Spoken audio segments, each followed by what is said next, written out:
Fala galera, vocês que estão ligados e ligadas em mais um LigaCast, estamos aqui novamente nesse nosso programa que tem por objetivo conversar com pessoas que fazem a inovação acontecer dentro de grandes corporações. Eu me chamo Rafael Fiuza, sou head do Open Liga e sou head da expansão América Latina aqui da Liga Ventures. Eu sou a Thaís, sou líder do time de marketing aqui da Liga e a gente está com um convidado muito especial no dia de hoje, que é o Bruno. Tudo bom, pessoal? Sou Bruno Leite, sou coordenador de inovação na Roche e também lidero a frente de diversidade para a comunidade LGBTQIA+. Bruno, muito legal você estar aqui com a gente hoje. Muito obrigado por ter topado vir aqui conversar com a gente. A gente sempre começa aqui o nosso bate-papo com uma pergunta bem mais ampla, mais genérica, e depois a gente vai aprofundando, vai puxando outras perguntas conforme a gente for fazendo acontecer aqui a nossa conversa. Bruno, queria que primeiro você começasse contando um pouquinho da sua trajetória profissional, onde você começou, até onde você está hoje aqui na Roche como coordenador de inovação, quais foram os desafios que você enfrentou no meio do caminho, né? A gente queria que você compartilhasse um pouquinho com a gente toda essa sua trajetória. Show! Então, eu sou engenheiro químico de formação, eu estudei lá em Campinas, e foi durante a faculdade que eu tive oportunidades para estender um pouquinho mais da minha área de atuação e conhecer outras iniciativas. Na faculdade mesmo eu trabalhei na empresa Júnior, acho que foi o primeiro contato que eu tive com gerenciamento de projetos e metodologias. Foi algo que comecei a me encantar muito, assim, me apaixonar. Na época eu trabalhava com projetos sociais, então eu era responsável por liderar todas as soluções que a gente queria fazer de projetos para a comunidade ali de Campinas. E foi o primeiro momento que eu me deparei com essa metodologia Design Thinking, que foi algo que eu gostei muito de aprender e comecei a levar isso para a faculdade, para as extensões da vida que eu estava atuando, né? E também na faculdade eu tive a oportunidade de fazer intercâmbio e aí me especializar um pouquinho mais nesse tema de inovação, porque eu estudei desenvolvimento de produtos, gestão e inovação, e eu voltei assim muito empolgado, putz, eu acho que faz sentido trabalhar nessa área, mas como é que eu faço agora para trabalhar nessa área, né? E quando eu me formei, eu me deparei com aquela pergunta, né, de todo recém-formado, tá, e qual que é o próximo passo? Eu queria trabalhar numa área que tivesse uma conexão com o meu propósito, então, né, promover, ajudar as pessoas, e a área da saúde foi algo natural, assim, que surgiu para mim como uma oportunidade. Então, eu ingressei na indústria farmacêutica, só que não com inovação. Eu ingressei como uma parte muito mais analítica de resultados e inteligência de mercado. E aí foi o primeiro momento que eu comecei a me deparar com esse desafio que é a área da saúde, né? Então, eu começava a estudar o mercado, a entender um pouco mais sobre os medicamentos, entender o impacto da indústria para todo o ecossistema. E durante o gerenciamento de projetos que eu fazia na área, eu era responsável por levar serviços e soluções para a força de vendas. Então, pode ser um produto digital, um sistema, um software ou um relatório. E eu comecei a trabalhar com desenvolvedores assim, da equipe. E começar a me desbravar nesse mundo de tecnologia, porque eu era um engenheiro químico que não sabia nada quase de programação, tentando falar a linguagem dos programadores e ajudá-los a entregar algo que o marketing pudesse ler, que a força de vendas pudesse ler. Então, eu quase era um tradutor ali das coisas. Muitas áreas envolvidas ao mesmo tempo. Muitas áreas, exato. E aí, na prática, comecei a exercer um pouco mais esse papel de inovação, porque eu comecei a propor metodologias de gerenciamento ágil e estava vendo o resultado na prática. Eu falei, nossa, que legal, acho que isso funciona assim. Quando a gente queria prototipar alguma coisa, já usava uma pegada de design thinking que eu aprendi e tal. Então eu vi muito valor naquilo e eu comecei a ver as pessoas se engajando também naquela movimentação, né? E aí surgiu a oportunidade para entrar na Roche. E na Roche mesmo era uma área de inovação. Eu falei, putz, acho que é isso, eu acho que faz sentido agora. Eu tô, né, sentindo gostinho, só que eu quero mais. E aí eu entrei na área finalmente consegui entrar na área da Roche em 2019 e tô aqui desde então. Perfeito. Então você teve toda uma andança, né, que foi de uma graduação mais técnica para o mundo de marketing. Depois você se depara com as práticas e metodologias de gestão de projetos cujo cunho é mais inovador né, do que projetos mais tradicionais. E aí hoje você está como coordenador de inovação da Roche. E na tua fala você comentou, Bruno, sobre as pessoas foram se engajando, né? Você comentou exatamente isso. Hoje, como área de inovação, como coordenador de inovação, como que você mantém, né, esse engajamento de demais áreas internas ou de outras pessoas que não fazem parte da área de inovação para que elas queiram fazer parte, não necessariamente da área de inovação, mas fazer parte de projetos inovadores dentro da Roche? Cultura é um pilar muito importante assim, que a gente trabalha. Quando eu ingressei em 2019, tinha a gente trabalhava muito a capacitação dos colaboradores em metodologias, então era algo que eu já gostava, eu comecei a ter a oportunidade de ajudar os outros a, né, expandirem um pouco o mindset, mudarem o mindset. Então a gente tinha essas trilhas mais formais de capacitação que eu me engajei e ajudei a desenvolver. Hoje, a nossa premissa é que a gente quer fazer com que todos os colaboradores incorporem as mesmas metodologias, esse mindset de inovação no dia a dia da forma de trabalho. Então a nossa proposta é atuar muito mais de uma maneira descentralizada, oferecendo essas ferramentas. Então, a gente tem essas ferramentas, né, que vão ajudá-los a entender um pouco mais do problema, propor soluções disponíveis. Muitas pessoas já passaram por essa trilha. E a gente agora tem um papel muito importante em como a gente converte os nossos projetos para gerar valor para o negócio, que acho que é um desafio que a gente enfrentou nesse meio tempo, assim. A gente conseguiu formar muitas mentes inovadoras, mas eram poucas as pessoas que de fato se engajavam. Então a gente ficava muito próximo das pessoas ali que estavam se desafiando, estavam querendo trazer alguma solução inovadora, uma solução diferenciada, novas soluções para a Roche. E com elas a gente começou a ter uma ação muito mais focada, assim, acompanhá-las, ajudando a navegar dentro das áreas da Roche, que são as áreas viabilizadoras que você mencionou, que são muito importantes também, jurídico, compliance, TI, compras, são áreas que a gente sempre está do nosso ladinho, assim, abraçando, para poder ajudar-nos a destravar as barreiras que existem no processo de inovação, porque eu acho que muita gente acaba ficando pelo caminho, porque a área da saúde por si só ela é uma área muito regulada. Muito regulada, né? É muito desafiador criar algo novo, porque a gente está mexendo falando de pacientes, a gente está falando da saúde das pessoas. Então, às vezes, os nossos projetos têm um ganho muito mais a longo prazo, né? Então, acompanhar essas pessoas, ajudá-las a mostrarem o valor daqueles projetos e defender isso dentro da companhia é algo que a gente faz, além de organizar sessões de pitch com startups, fomentar, né, essa vontade, o interesse que as pessoas têm no tema. Legal. E acho que durante a pandemia também teve um aumento muito grande, Muito. né? Queria entender como que foi, assim, tá ali no dia a dia de inovação, que a gente teve realmente que a área da saúde estava numa inovação um pouco mais devagar, tinha uma coisa ou outra. Durante a pandemia, a inovação na área da saúde bombou. Então, todo mundo teve que se engajar. Como que foi tocar o dia a dia de projetos nesse período? Foi bem desafiador. Assim, exatamente como você trouxe. Quando eu ingressei na indústria, eu percebi ainda quanto tinha oportunidade para crescer, assim, em relação às inovações. Eu lembro que quando eu entrei, a discussão muito presente era de segmentação de clientes, como a gente pode mandar mensagens direcionadas para os clientes, que as outras indústrias já estavam, assim, rodando, mandando muito bem, disparado. Eu falei, nossa, existe essa oportunidade, né? Como que a gente trabalha com isso? E a pandemia veio justamente para, acho que, romper essas amarras que existiam até então. Acho que o principal impacto que a gente sentiu foi a regulamentação da telemedicina, teleconsulta. Então, a gente se mobilizou muito internamente para poder entender como que a gente podia suportar os nossos clientes para que eles também tivessem acesso a essas tecnologias, né? Então, foi uma maneira de a gente testar formatos de projetos em parceria.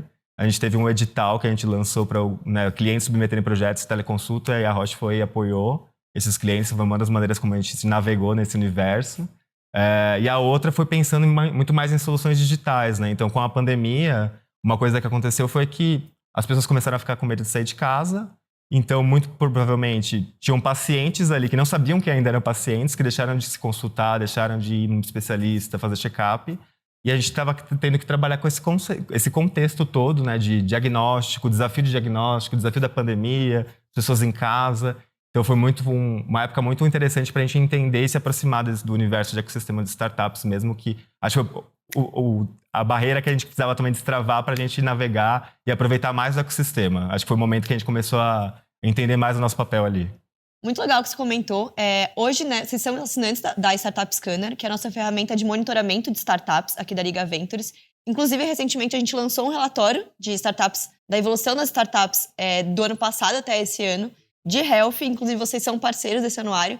Eu queria entender qual o valor que vocês viram na ferramenta, como que vocês usaram essa ferramenta durante esse período, inclusive, para acelerar, né, essa participação, esse trabalho com as startups, para a gente conseguir trazer a inovação mais forte dentro do mercado de saúde. Como que foi? Assim, acho que o Startup Scanner foi fundamental para a nossa atuação mais focada, eu acho, porque uma vez que a gente começou a configurar a nossa tese de inovação muito mais ligada à inovação aberta e como a gente conseguia trazer projetos com startups em parceria com os nossos clientes, que acho que isso que é legal comentar também, que toda a nossa tese ela está muito ligada à jornada do paciente e como a gente consegue se plugar com barreiras que eles podem encontrar e em conjunto com os nossos clientes, essas barreiras podem ser compartilhadas, né, para que a gente configure projetos com as startups solucionando esse ponto de dor. Então, a gente antes fazia esse mapeamento de barreiras, mas na hora de buscar soluções, a gente ficava muito no boca a boca, muito no indicação das pessoas da Roche, buscando no Google. Não é só uma busca no Google, eu sempre falo isso. Quando chegam aqui na Liga falando assim, não, mas não é fácil achar uma startup que faça XYZ, eu falo assim, não é só uma busca no Google. Exato, não é. E aí fez muito sentido a gente aderir ao Startup Scanner, porque ela começou a ser a ferramenta de busca nossa principal, porque a gente já tem os desafios mapeados, a gente já sabe mais os pontos de dor, e o Startup Scanner ajuda a gente a entender quais podem ter mais fit para a gente encaminhar isso todo na nossa trilha de inovação, né? Então, fazendo as sessões de pitch, conectando com o negócio, se o negócio vê sentido, conecta com o cliente, e aí a gente vai evoluindo o projeto. Acho que foi muito importante ter esse banco, né, de informações.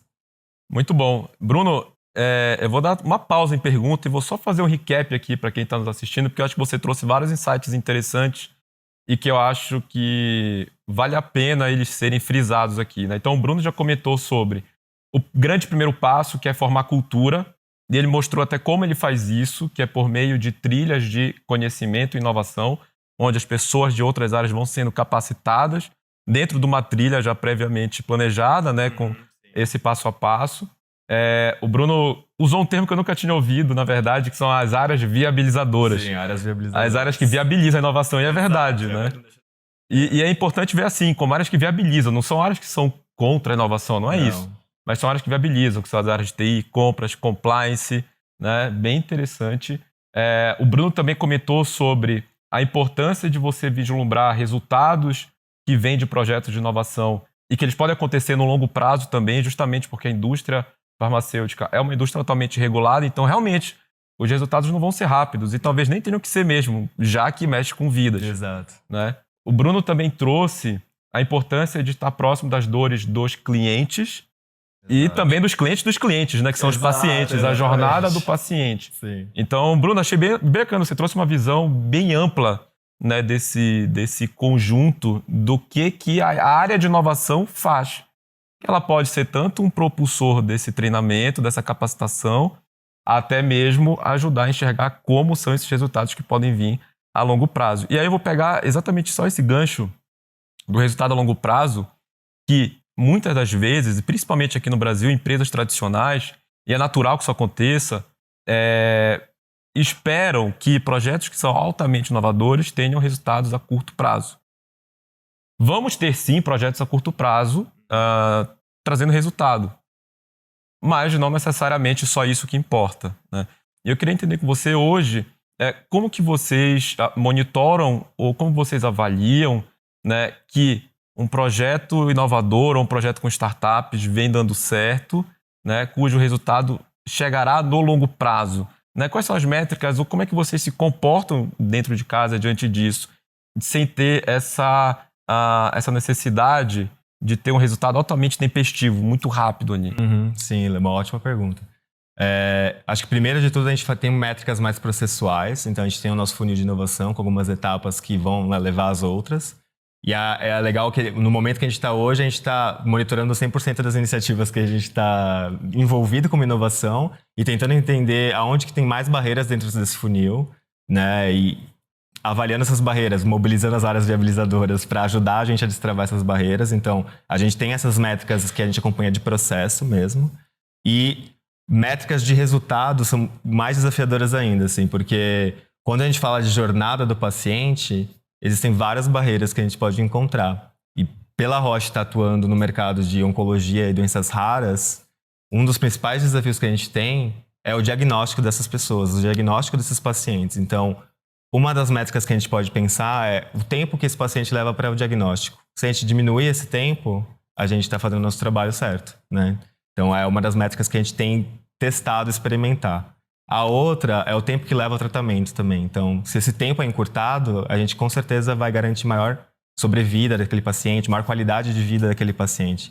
Então, a gente tenta sempre avaliar as métricas que estão dentro dessa jornada, que podem estar gerando algum tipo de dificuldade e atuar sobre elas através dos projetos com as startups. Então, essa é mais ou menos a proposta, que também é um universo que a gente está navegando agora. Assim. Legal. E eu acho que a gente, como Liga, aqui, acho que também surge na gente um valor de propósito muito grande, né? De saber que o nosso trabalho aqui, ajudando a Roche a encontrar startups, impacta, na verdade, não é a Roche, mas é a vida do paciente que está tratando o câncer, né? Agora eu queria perguntar um pouquinho, sair um pouquinho da inovação, só a inovação no dia a dia, contato com startups, entender um pouquinho ali do seu lado do comitê de diversidade, né?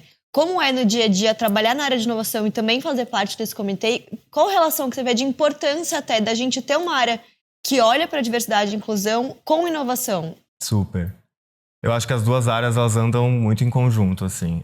Quando eu ingressei na Roche, que eu comecei a ter essa oportunidade de trabalhar com diversidade e inclusão. Então, já existia o grupo, que é o Open, que hoje é o grupo que eu lidero, né? Que é Out, Proud and Equal Network.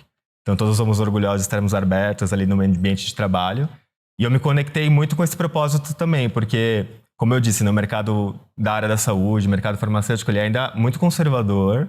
Existem muita oportunidade para a gente se desafiar e trazer mais inovações e tecnologias. E, consequentemente, a cultura desse mercado também é muito conservadora. Então, quando eu ingressei no mercado, né, trabalhando, recém-formado, eu tinha muitas minhas dúvidas sobre até que ponto eu deveria estar aberto, fora do armário, ou não, o quanto isso poderia impactar a minha trajetória profissional. E no primeiro momento, eu acabei optando por um caminho que eu achei que era o mais seguro, que era não sair do armário. Tipo, eu ficava na minha.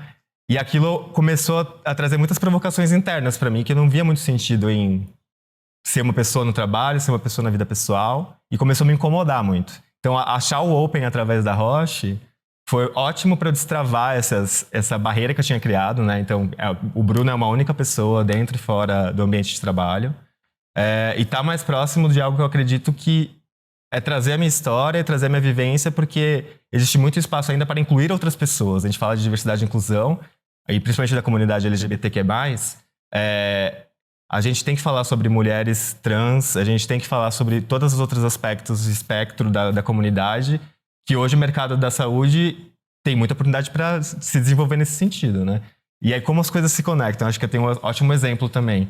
Quando a gente estava, ainda durante a pandemia, né, a gente estava organizando algumas sessões de cultura mesmo, um programa que a gente tinha dentro da Roche, que a gente convidava empreendedores, ou fundadores de startup, ou hubs de inovação, como a Liga, para trazer essas vivências e, aos poucos, fomentando o mindset das pessoas e entender a importância de a gente estar trabalhando nisso.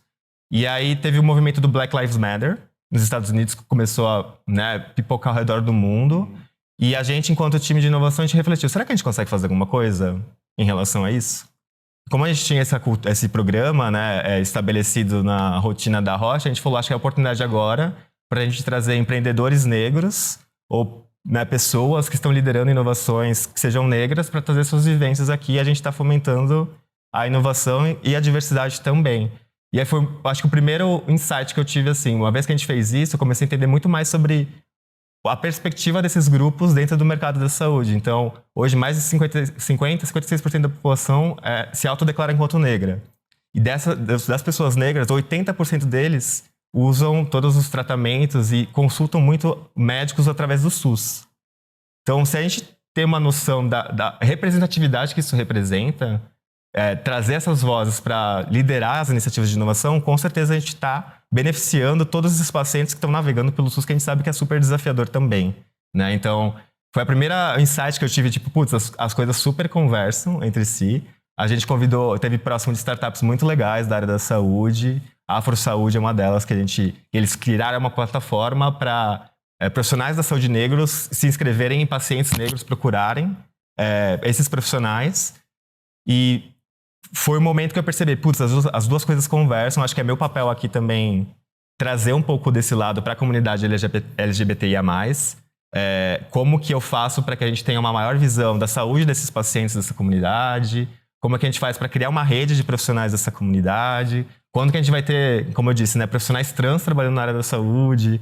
Então, e a gente que trabalha com inovação sabe que quanto mais times diversos, mais inovações vão acontecer. Então, é muito desse meu papel agora, tipo, fomentar e aos poucos moldando o ecossistema para que a gente tenha isso acontecendo, essa energia de inovação e diversidade e inclusão também. Eu acho que o Bruno deve toda noite deitar a cabeça no travesseiro bem tranquilo, assim, de que ele tá fazendo um papel que traz um bem muito maior. Né? Cara, parabéns, de verdade. Que legal ver pessoas como você puxando esse tipo de iniciativa dentro do espaço onde você está.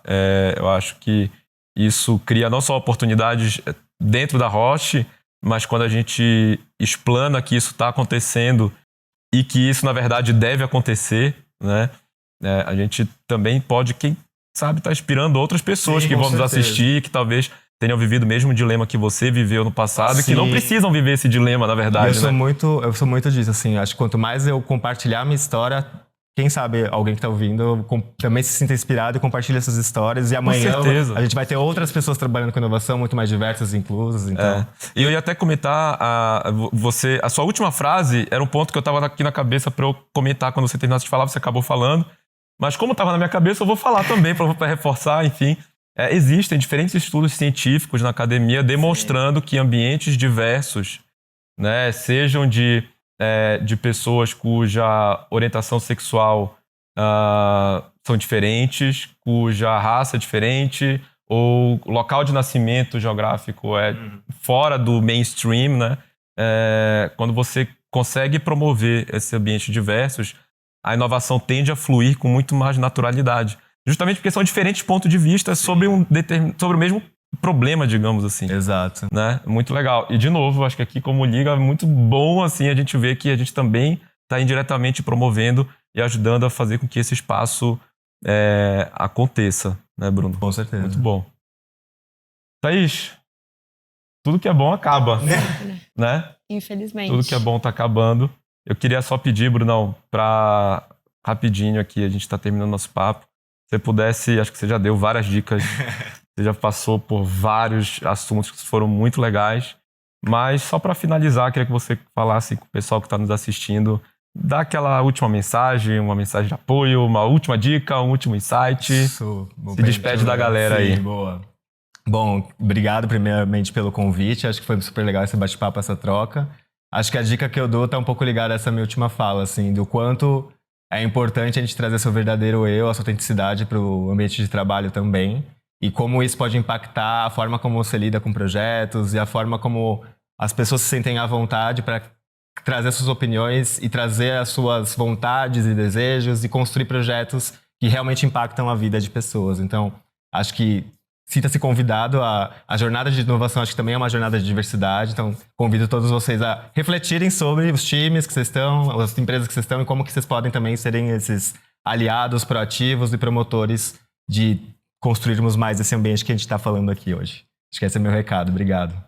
Perfeito. A gente agradece muito a sua participação. Acho que foi muito bom. O papo foi muito rico. Se você perdeu alguma coisa, quiser repetir, é só voltar. Curte a gente aqui no Facebook, no Instagram, no LinkedIn, também aqui no YouTube, para acompanhar todos os vídeos que a gente lança. O papo foi maravilhoso, é muito bom conversar sobre isso, é muito bom saber que tem pessoas tocando projetos nesse sentido, então, e muito bom saber que a gente tem um parceiro aqui na Liga que toca esses projetos. Muito feliz pelo papo. É isso aí. Valeu, Thaís, minha companheira em mais um LigaCast. Brunão, prazer demais ter conversado com você hoje. Sim. É isso aí, a Thaís já deu os recados, não percam nossos próximos episódios aqui. A gente se vê nos próximos. Deu Liga, valeu! Tchau, tchau! Tchau, gente.